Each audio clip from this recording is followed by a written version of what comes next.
কালকে সারা রাত ধরে ঝড় বৃষ্টি হয়েও তেমন কোনো লাভ হলো না, শুধু উল্টে আমাদের খাটনি হলো। পাতা পাতা ঝরলো আর আমাদের তো এগুলো তুলতে হবে। তো হ্যালো বন্ধুরা, আমি অরিজিৎ চলে আসলাম আর একটা নতুন ভিডিও নিয়ে। তো কালকে রাত থেকেই খুব ঝড় বৃষ্টি হয়েছে, ভাবলাম আজকে কাজে যাবো, একটু ঠান্ডা ঠান্ডা ওয়েদার থাকবে, কিন্তু সে আর নেই। সেই একই রোদ একই তাপ, গরমে হাঁসফাঁস করছিলাম পুরো একা। তো কিছু করার নেই, কাজ তো করতেই হবে, রোজকার কাজ আমাদের।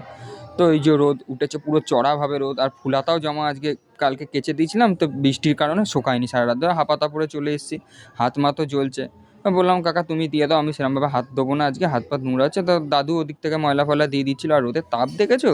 আর আজকে একটা জিনিস দেখলাম, আমরা যে বাড়িতে জল ফল তুলি, মানে যে জল খাই আমরা, সেই জল কোথা থেকে আসে আজকে দেখলাম। এই যে এই মোটা পাইপটা মানে ঠিক করছে, রিপেয়ার করছে। আর এই দেখো আমার পিছনে ভ্যান, তার আগে আগে নিয়ে যাচ্ছে সব রাস্তার মাল তুলে। 2 ভ্যান মাল হয়েছে রাস্তার। আর নোংরা হবেই বা না কেন, এত পরিমাণে ঝড় হয়েছে, হাওয়া দিয়েছে, পাতা পড়েছে। আর এইদিকে দেখো আমি একজনের ফোন নিয়ে আমার ভিডিওগুলো দেখে ওয়াচ টাইম বাড়াচ্ছিলাম। আর অনেক দিন ফল খাওয়া হয়নি, মানে কাটা ফল যেগুলো বসে সেই ফল অনেক দিন খাওয়া। তাড়াতাড়ি কাজ ছুটি হয়ে চলে গেলাম ফলের দোকানে। আর এত কিছু থাকতেও আমি সেই তরমুজই খাবো, কারণ আমার প্রিয় ফল তরমুজ। আর কাজে খাওয়া দাওয়ার শেষে কিছু ওষুধের দোকানে চলে গেলাম, কিছু ওষুধ নেওয়ার ছিল, কারণ মায়ের জন্য।